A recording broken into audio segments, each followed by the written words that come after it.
అరుణాం కరుణాతరంగితాక్షీం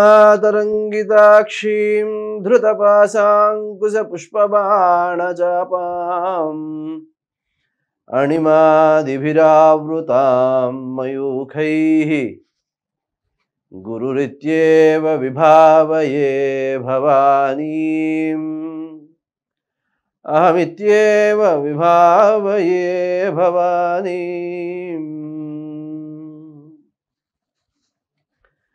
వాగీశాద్యాస్సు మనసః సర్వార్థానాముపక్రమే ఇయం నత్వా కృతకృత్యా స్యుః త్వం నమామి గజాననం.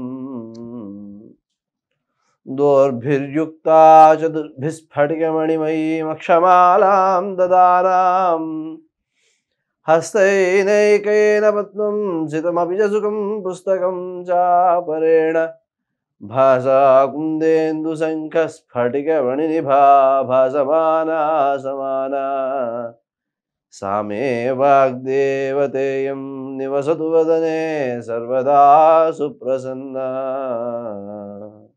సదాశివసమారంభాం శంకరాచార్యమధ్యమాం అస్మదాచార్యపర్యంతాం వందే గురుపరంపరాం. గురుభ్యో నమః. గణేశాయ నమః. సరస్వత్యై నమః. మాతృభ్యో నమః. పితృభ్యో నమః. వృశ్చిక రాశి.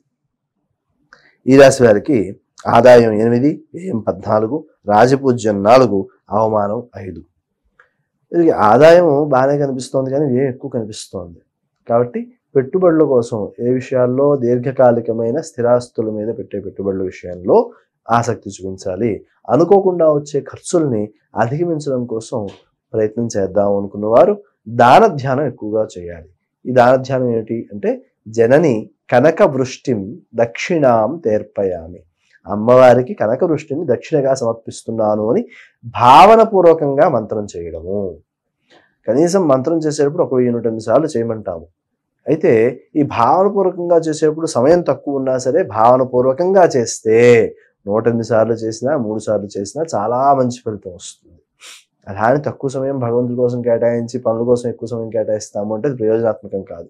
కాబట్టి భగవంతుని నిమిత్తము కూడా సమయం ఎక్కువ కేటాయించడానికి ప్రయత్నం చేస్తూ భావనారూపకంగా ఈ మంత్రం చేస్తే చాలా చాలా మంచి ఫలితాన్ని సాధించగలుగుతారు. ఆర్థిక విషయాల్లోనూ అనుకూల విషయాల్లోనూ కూడా. వీరికి చేసే పనుల్లో ప్రశాంతి సౌఖ్యము ఉంటాయి. సమయానికి ఏ అవసరం ఉన్నా ఎవరో ఒకరు ఏదో ఒక రూపంలో వచ్చి సాయం చేస్తూ ఉంటారు. ప్రధానంగా దగ్గర వాళ్ళు అయిన వాళ్ళు ఎవరైతే ఉన్నారో వాళ్ళతో అనుబంధాలు బాగున్నందువల్ల పనులు సానుకూలం అవుతూ ఉంటాయి. కొంచెం మానసికమైన చికాకులు ఉంటూ ఉంటాయి.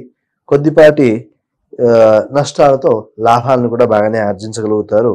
అలాగే పెద్దలతో సంభాషించేటప్పుడు చాలా జాగ్రత్తగా ఉండాలి. అంటే పై అధికారులతోనో లేకపోతే ఉన్నత స్థాయిలో ఉన్న వ్యక్తులతోనూ సంభాషించేటప్పుడు జాగ్రత్తగా ఎక్కువగా వ్యవహరించాలి. అలాగే ఆరోగ్య సంబంధమైన విషయాల్లోనూ ప్రధానంగా జీవిత భాగస్వామితో మాట్లాడేటప్పుడు చాలా జాగ్రత్తగా మాట్లాడాలి. అపార్థాలు రాకుండా చూసుకోవాలి. గౌరవ లోపం లేకుండా ప్రవర్తించాలి.